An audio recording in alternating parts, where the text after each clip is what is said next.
In 2012, Catholic News Service asked then Father Prevost to read the full text of the intervention he had prepared for the Synod of Bishops on the new evangelization. Afterward, we posed questions related to the themes of his presentation. While the questions have been abbreviated, his answers are included in full.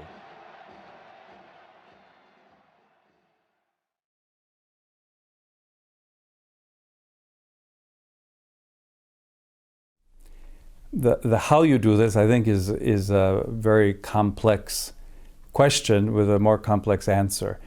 The Synod itself tried to address this. I think most people in the Church recognize today the need for the media, the need that the Church has to get the message out to people. So this isn't meant as sort of a blanket elimination of the media in terms of the usefulness that the instruments of modern communication can have for the Church and for announcing the message. But one thing that was repeated numerous times in the Synod was that the whole concept of the new evangelization needs to begin with a personal encounter with Jesus Christ. People have to, in some way, be led or invited into an experience where they can rediscover what it means to have faith, what it means to have a relationship with Jesus Christ, what it means to recognize that God is indeed a part of our lives. St. Augustine would say that God is closer to us than we are to ourselves. But the reality in society today is that people have become alienated from the God who does dwell within us. And so to help people rediscover the presence of God, to rediscover the meaning of a relationship with Jesus Christ is a big challenge, but I think that's what the starting point is.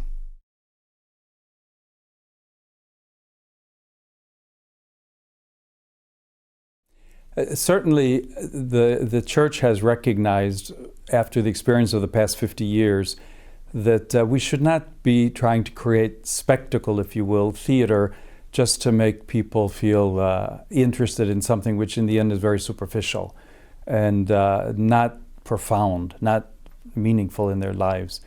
The young man who spoke at the Synod, the catechist, the 23-year-old catechist from Rome, talked about this and the need for preparation of priests, which I touch upon in my own intervention. Certainly, what liturgy should be about, what faith should be about, is somehow coming in contact with that mystery, if you will, the mystery of God who is love, God who dwells within us, God who is indeed present in humanity and who has revealed himself through Jesus Christ. The way to discover God is not really through spectacle. And I think many times people have been maybe misled. People have gone looking for God in ways that in the end have been proven to be sidetrack and not really essential in terms of discovering the mystery, if you will, the truth about who God is and what experience of living a life of faith is about.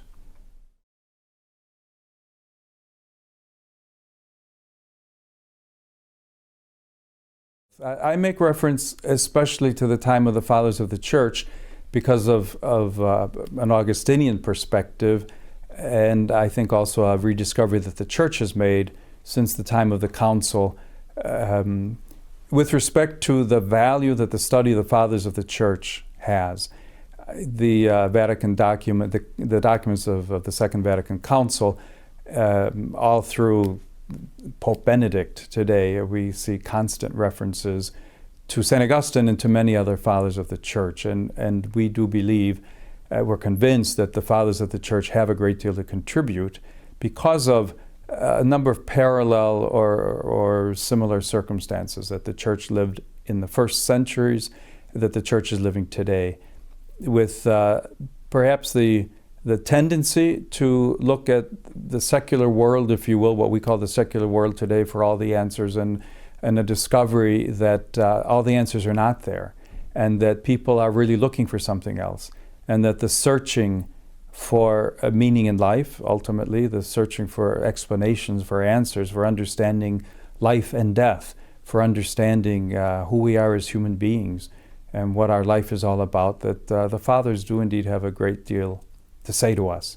So the reference there, I think, is, from my perspective, very much centered on or growing out of a conviction that the fathers of the church do have a lot to offer us.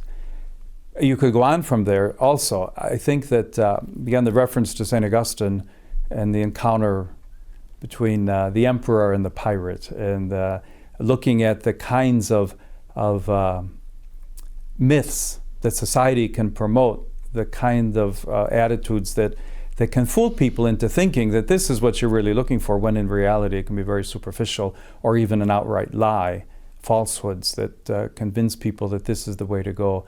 When people discover the truth or are helped to understand what is really true and meaningful in life, that many things do change, in fact. And so again, I think the experience of the study of the Fathers of the Church as one important part of the theology of our Christian faith has a lot to offer to the world today.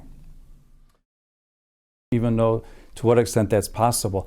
It happens that just recently I was reading about a contributor to a major news network in the United States who herself doesn't even own a television set, which is very interesting. Yet she works in the field, but she understands, it seems, that certainly you cannot just take at face value what's offered in today's society by mass media. And I think personally that the answer, rather than turning away, is in the area of formation. How do we teach people to become critical thinkers? How do we teach people to understand that not everything you hear or everything you read should be taken at face value?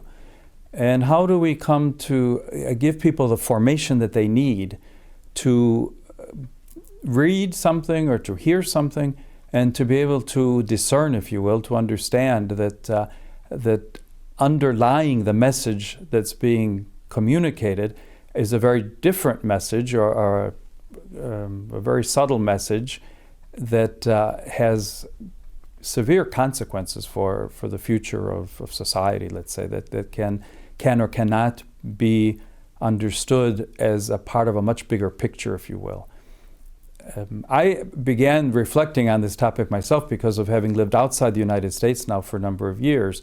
And then when I would go back to the United States and perhaps just watch a TV show at random, or visiting friends or relatives, seeing the change that has taken place in the kinds of content that are in sitcoms, that are spoken about on your regular TV programs, even on news shows, the kinds of messages that seem to be portrayed, and the slant that is taken at times in whichever direction, the kinds of even polemical argumentation that is presented on TV in the United States.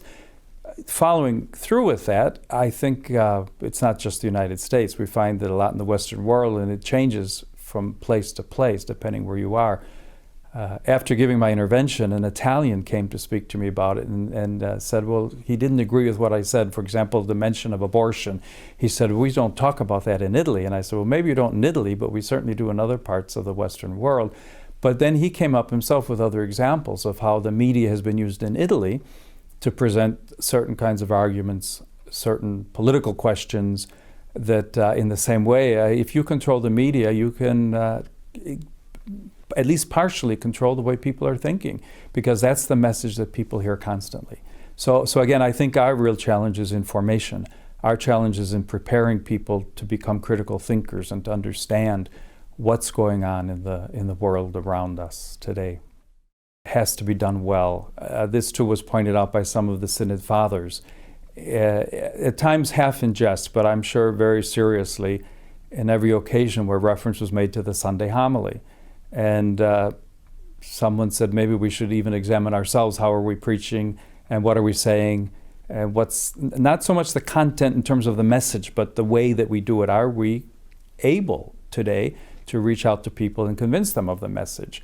So there's a very important question there. It's been acknowledged that most people today receive their so-called ongoing catechesis, or ongoing education in the faith, in those 8 to 10 minutes, 15 minutes of the Sunday homily, and that's it for the week.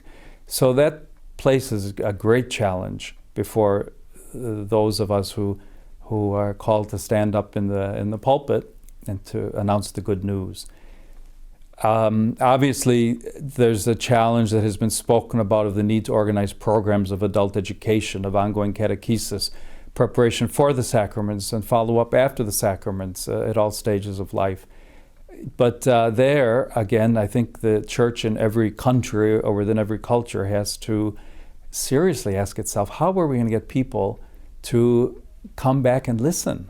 Or how are we going to go out to people with the message so that they hear what it is we're trying to communicate in terms of the teaching of the gospel, the teaching of Jesus Christ?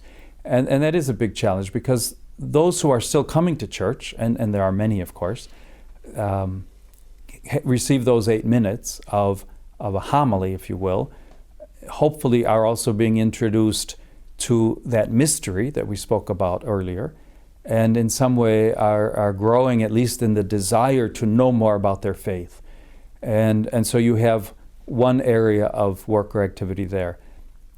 But we also have to ask ourselves, what about all those people who are leaving actively or who have just fallen away in sort of a passive way? How do we get back to them? How do we reach out to them, invite them in?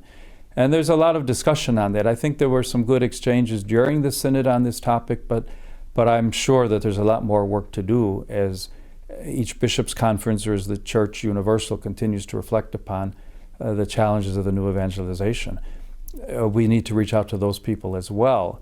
And so, again, formation is the answer, but how do you deliver the message? How do you deliver, if you will, the teaching of the gospel to people, so many people who will not be there on Sunday morning to hear the Sunday morning homily?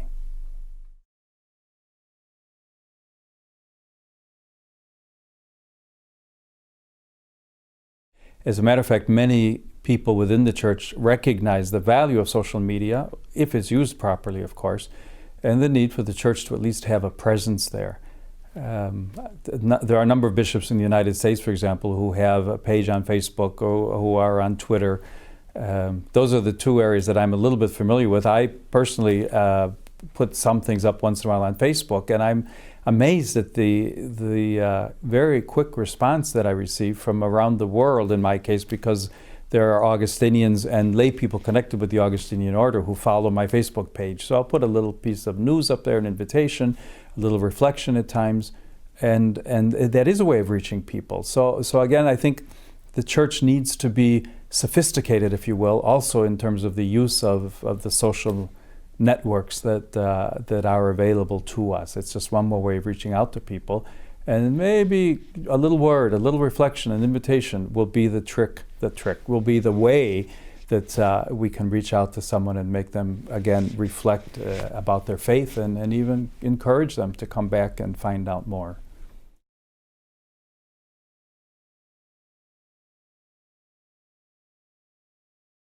Yes, it can be it is very powerful, wide-reaching, and can be very effective, just as it can be damaging in the sense that, again, if someone does not have a discerning or critical ability to see what's there, it can also mislead someone very easily.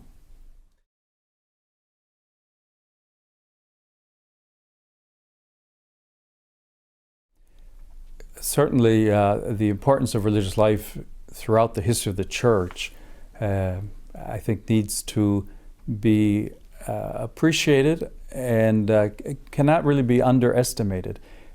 It became clear, even through the work of this synod, how so many of the synod fathers, if you will, bishops, those participating in the synod, really did acknowledge the great contribution that religious life has had throughout the history of the church, especially if we look at the first evangelization, if you will, the whole idea of the mission ad gentes, as it's called, frequently done primarily by religious who, of course, then established the local church in the different areas, and that grew into what we know today.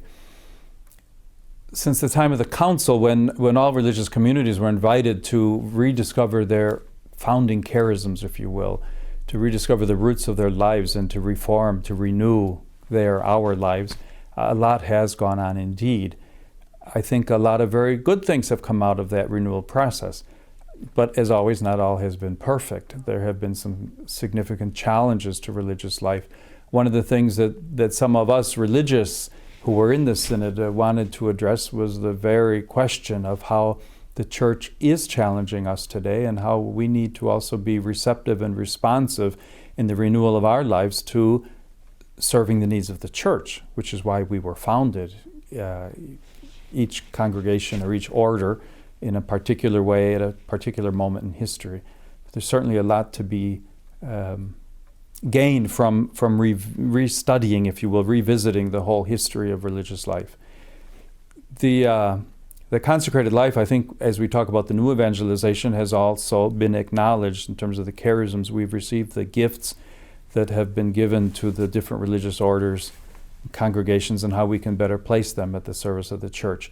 The whole idea of mission is one area, but the contribution and the commitment of religious communities to education, for example, has also been recognized, and certainly the Church in so many different schools, universities that are serving members of the Church and others throughout the world, to a great extent are because of religious congregations and orders, the work we're doing.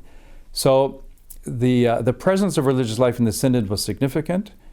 By the rules of the Synod, I think it's a privilege that we have, but it's a recognition that the Church does, in fact, see that the presence of, in our case, 10 religious general superiors were part of the Synod, that there is a voice there, that there is something that the Church recognizes and wants to hear from, in terms of ourselves who are there representing, in effect, the whole union of superiors general, all the different religious communities, and a number of women religious who were invited and also were able to speak as official listeners, if you will, auditores during the Synod. I think much was gained in the experience of the Synod by listening to these different leaders. I didn't count them, but a number of the bishops who were there are also members of religious congregations. The Franciscans had a significant number, but there were Salesians, Augustinians, members of different religious communities there as well. So the formation of religious life and the charismatic gifts, as they're called in the Church, in addition to the hierarchical gifts, were a part of the whole reflection there.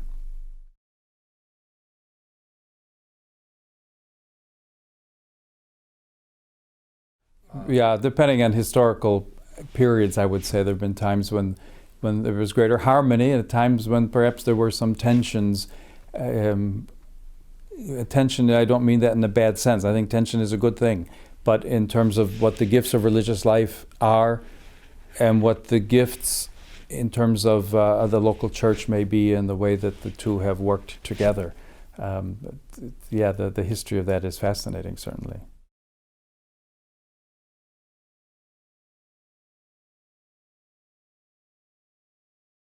This was my first synod. However, listening to several synod fathers who have participated in a number of synods, they did point out that they believed this was the most harmonious experience, the best experience of a recognition of the presence of religious life within the life of the church that they had during a synod within whatever the past, in their case they were talking about the past 20 years, let's say. So I certainly see that as positive.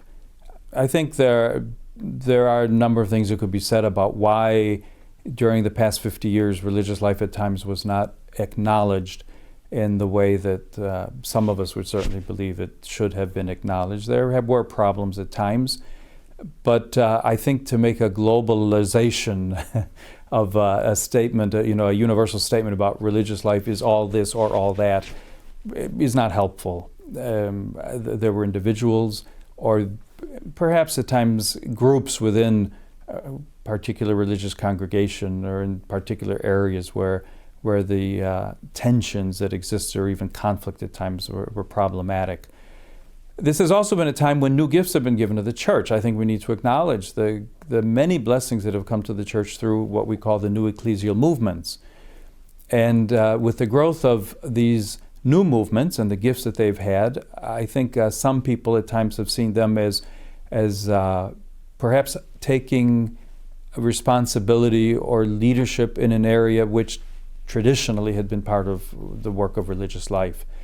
And I think even there, we're coming to a point today where we're recognizing the need and the challenge of harmonizing in a much more, let's say, a much healthier way, in a more realistic way, the different gifts that are offered to the church through these diverse experiences of religious life, the ecclesial movements, and of course of the hierarchical gifts in terms of coordinating the work of the church together with the bishops and together with the gifts that we've all received.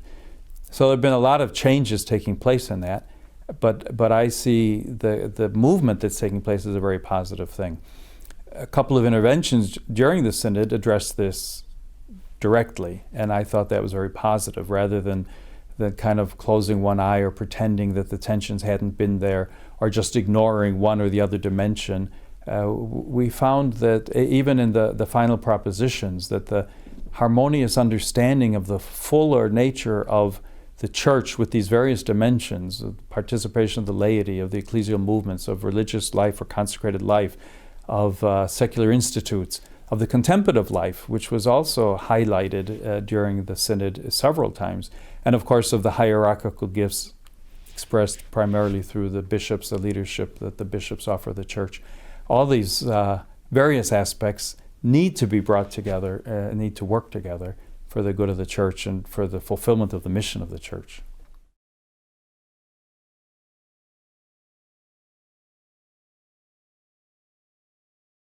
I would say very broadly, first of all, consecrated life, if I can use that expression, is not primarily about the work that religious do, but rather about the total consecration of one's life to God, which I think is different from the movements, even though within some of the movements you do have people living a kind of consecrated life, and there's a gray area there, if you will, an overlapping. But generally speaking, even within the movements, once you have people beginning to make what we call public vows within the church, you're really moving into the area of consecrated life.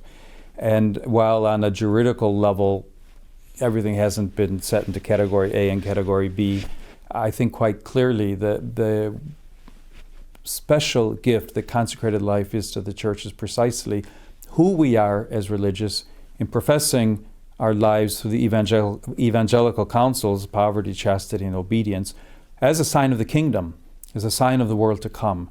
And I think that is different in a significant way from what you have in many of the movements, where you have people, primarily lay people, working in one or another area of the life of the church, and certainly offering their gifts of service to the church, but would be seen much more in terms of the kinds of activity of preaching the gospel, living the gospel, which of course religious do as well, which priests do as well. So we're all kind of sharing in the mission. But the particular dimension of the profession of vows and the total consecration of one's life to God in and through different kinds of community experiences, I think there's a definite contribution that religious life still has to make to the church and to the world today.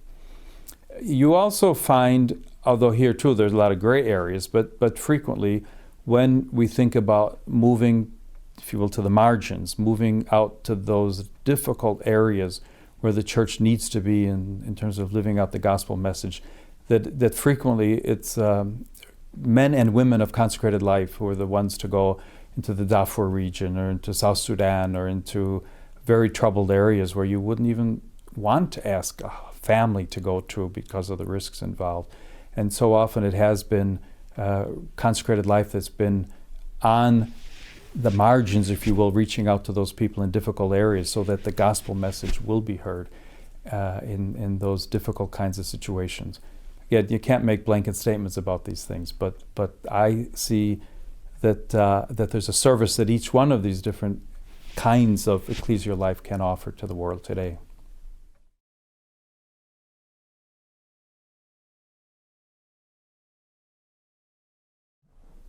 The Synod itself taking place around the 50th anniversary of the Second Vatican Council, and with Pope Benedict's decision to open the Year of Faith, I think there are some significant coincidences, if you will, deliberate choices being made in reality that need to be highlighted.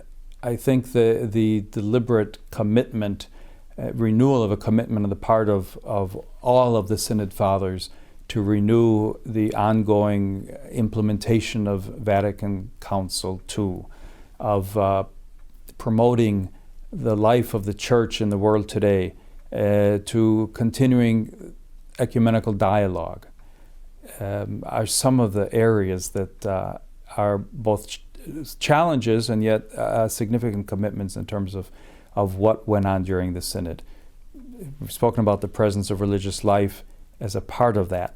I think that within the message that was prepared for the end of the Synod to all the people of God, as it is addressed, it was a very joyful, uplifting message, but also very realistic, recognizing the challenges that the Church has to face in a society that, at least in some areas, is becoming more and more deafened to the message of the gospel, to the presence of God. Some of those challenges really need to be taken on, and yet I think that the optimistic spirit, the hope-filled spirit that was a part of the Synod really is something that needs to be communicated effectively to the people who are listening, the people who are already with us, if you will, and that together we all need to take very seriously our commitment, which comes from baptism, that all of us together have a responsibility to share the good news, to share the gospel with the world around us.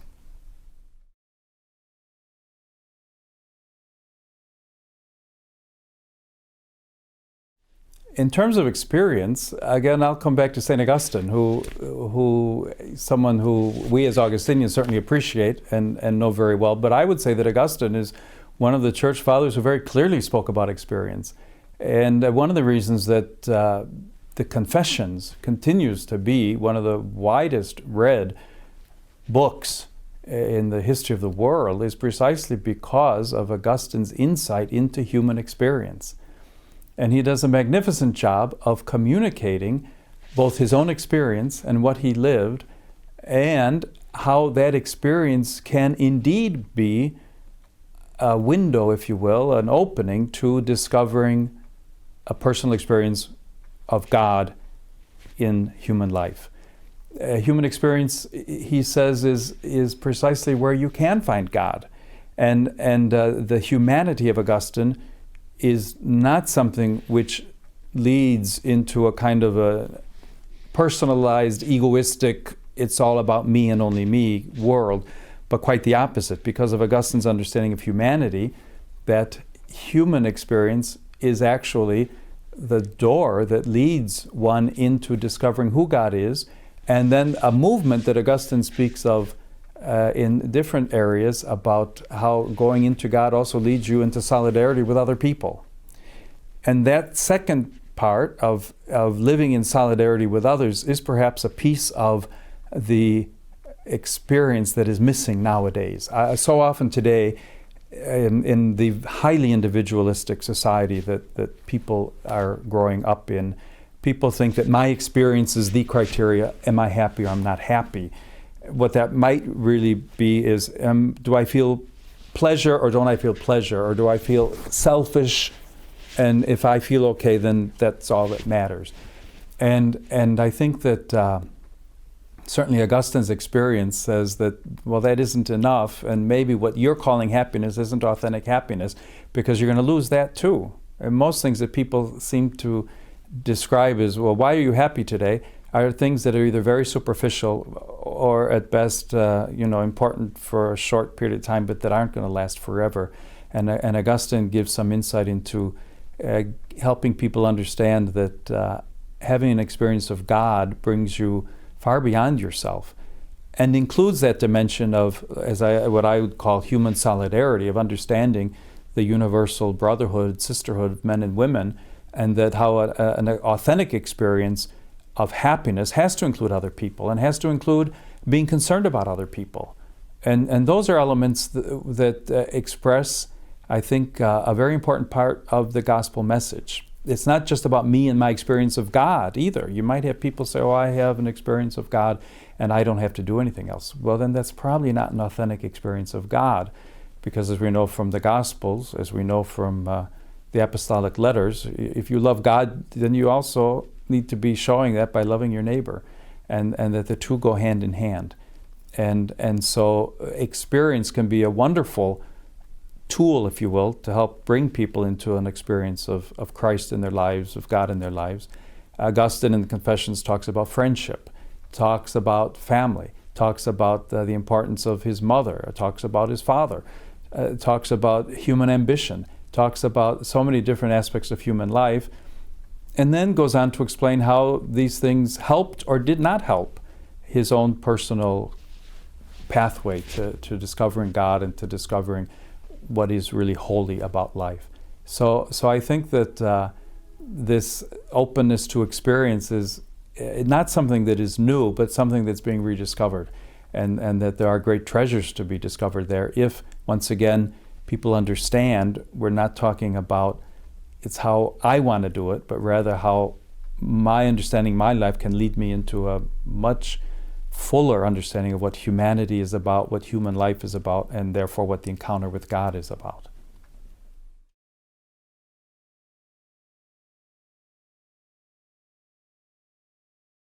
It is precisely when one sits down and begins to reflect upon those ultimate questions that a choice is available to us. And I think that someone who, if you will, rationally and logically wants to embrace some kind of atheism, if we can call it that, if any true atheists do exist, that's a rather pessimistic and dark way to understand what life is about. And I think that the wisdom of the fathers, the wisdom of the church through centuries, the wisdom and the universal dimension of, if you will, religious experience shows that there is much more to life than that. And that, as a matter of fact, it isn't all dark.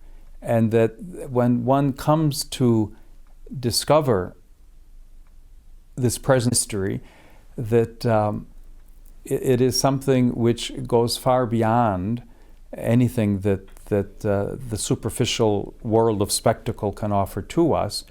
And I think that the wisdom of the ages, if you will, along with the experience that we can indeed live, the peace, the true sense of happiness that those who do search for God in their lives, the happiness that they can find is indeed a gift that shows us what real truth is about, that shows us what real life is about, and gives us an understanding to what the meaning of life is.